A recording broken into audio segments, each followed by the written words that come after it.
at least once a year, a deworming syringe. And my dear sweetheart hates nothing more than something near his head, so he rears all the way up. It's a struggle to actually get the dewormer in.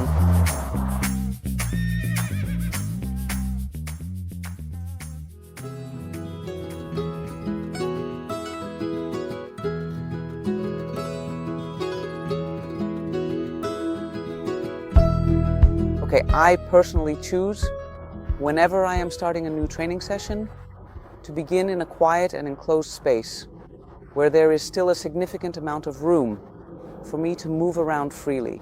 A deworming syringe that can be an empty deworming syringe during the training, during the exercise, or if you actually have to deworm, you'd use a real deworming syringe. But for the exercise, you can also use an empty syringe. I'll start by guiding him over towards the middle of the arena. Yes, and then we'll observe to see exactly how he reacts for the first time. I'm going to break this process down into smaller steps. First, I'll just behave as if I am preparing to give him his deworming medication.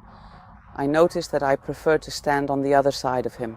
So I'll move over there, and I think it's because of my right hand that I can operate the syringe more easily. I'm approaching him. Then we see the reaction here. I'll stay with it for a moment and make sure that good boy, I'll make sure I'm standing by the shoulder. As he started moving backwards, I am walking along right beside him so that my relative position and the angle of the syringe basically stay the same. And we can see here that he gradually begins to rise up a little bit, just like that, using the movement of his head. And then it's especially critical that the syringe is held just right, stays in the same place, so that he doesn't get away from it, because horses typically learn through a situation that is presented to them, and then they go searching for a correct answer, and they learn by finding their way out of the situation. That is the correct answer to the question for them. So we translate that into the entire training, of course, also with coordinating aids, but also by offering new situations. And in this case, if we break it down for a moment, then the situation is, of course, the medical syringe approaching him. And then subsequently, he provides a clear answer to the question. As he raises his head and moves backwards, that is not exactly the answer I am looking for. What I actually want is that at the moment I approach, he actually does absolutely nothing at all, just staying still. That he basically keeps his head and neck position the same, and that he remains standing in the same spot. Later you could say, yes, I want him to even open his mouth, but that's a step too far for now. So in the first instance, I don't want to let him get away from the situation.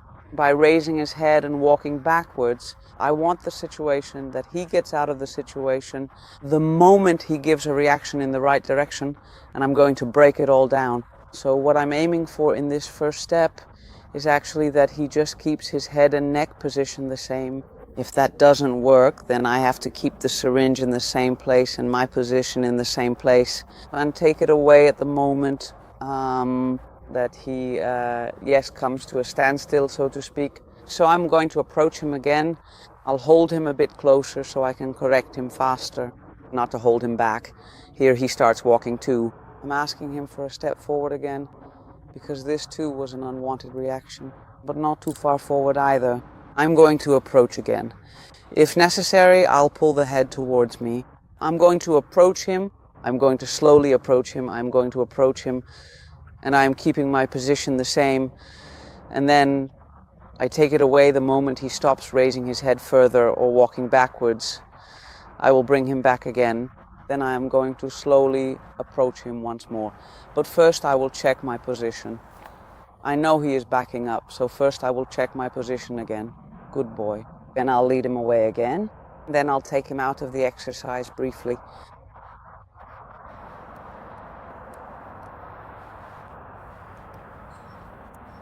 I'll bring him back to a complete stop, and I'll keep repeating this so that he gets the opportunity. This very good boy is finally getting a wonderful opportunity to learn. Now, he has to start thinking carefully about the reaction and exactly what the desired reaction is. I'll stand right by the shoulder once again. I'll bring his head towards me. I'll lead him along for a bit. I'll take a breath. I'm going to approach again. I'm not going to do it very cautiously. And I'll lead him away the moment he stops giving an opposite reaction. I'll take him out of the exercise briefly, and I'll lead him away again. Well, we have many steps to take, so I'll make the circles a bit smaller. I'll lead him along for a bit. Good boy.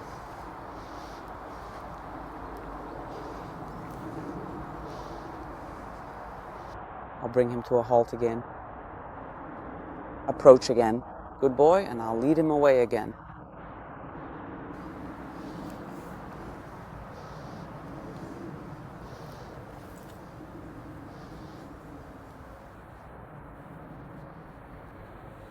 Good boy, I'll lead him away again.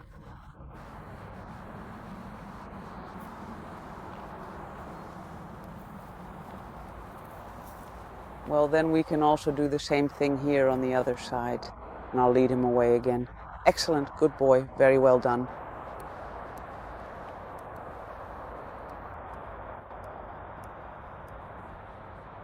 I'll bring him to a halt once more. As I approach, here we see a bit more of a reaction.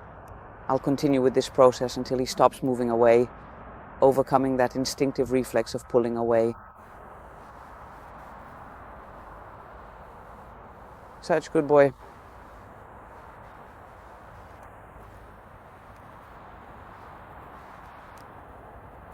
I'll keep working at it again.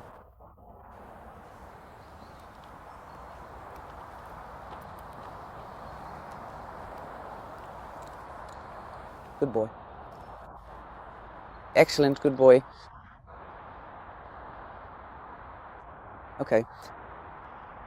Well, it could be he is holding his head quite high, so we say, okay, let us go a little step further. I would really like him to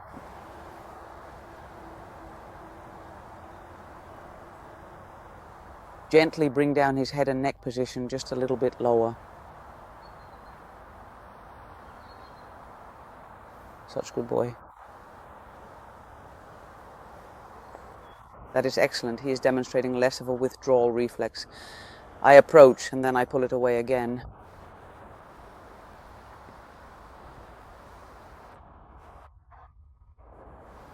That is a very good boy. Now, I'm going to proceed carefully to the next step. And that's basically having him open his mouth so I can approach with the deworming syringe. I'm still on the side for now. I'm bringing it over here. We're seeing a bit more reaction here, so I'll go back to step 1 for a moment. Until he relaxes, then I'll take it out again.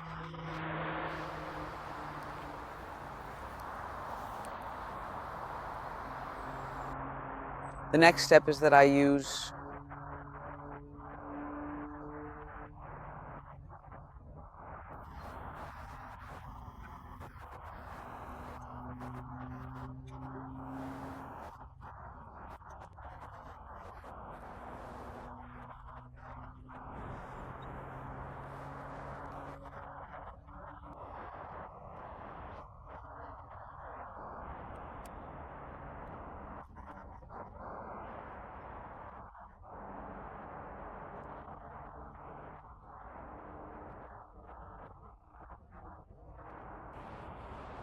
Now take it out again. I'm going back to it once more. And what you often see is that just after you've moved a step forward, you might have a slight setback.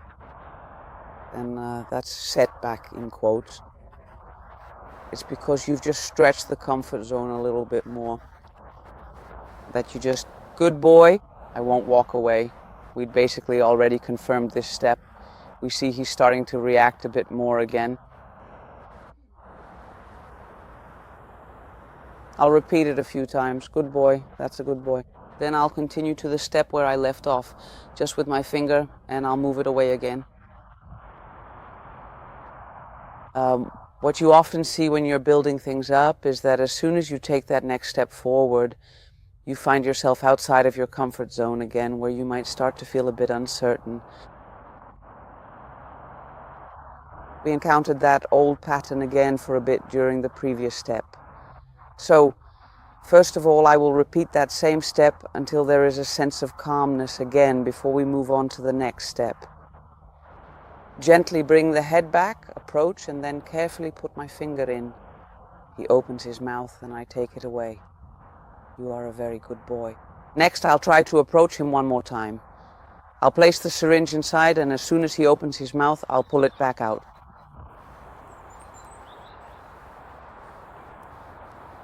And taking him out of the situation is also a bit of a reward.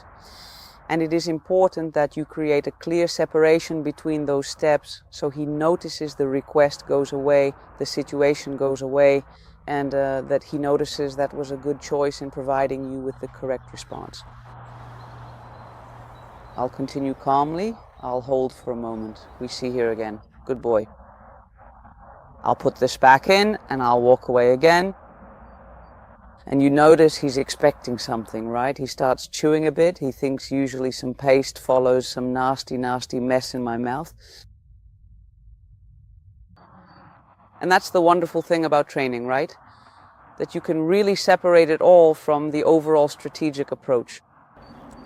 That is a very nice approach, good boy. I'm going to hold this here for just a moment. Neat. Now, I'll take it away. I won't go on immediately. Let's try it here too. I want to confirm the approach first. Good boy. Well done. That is very good. Watch my finger. Neat.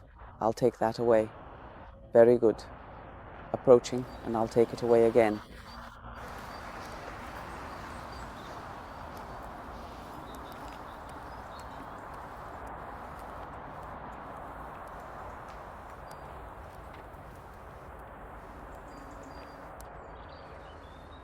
I wonder, does he happen to need a deworming syringe right now? Or is it perhaps not quite his time yet?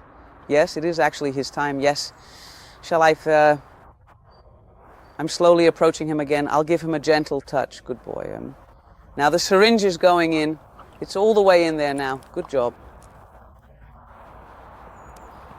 What I usually do then is, after I have stretched his comfort zone, well, in this specific case, the primary goal was actually teaching the correct reactions, but the syringe is in there too.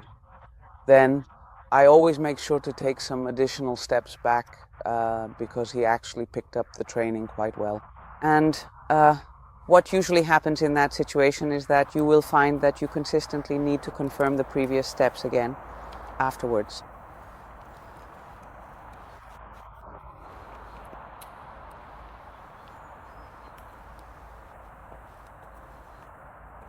Keep in mind that in those previous steps he might give a bit more of a reaction again, or perhaps not. And then I really think he's done a very good job here.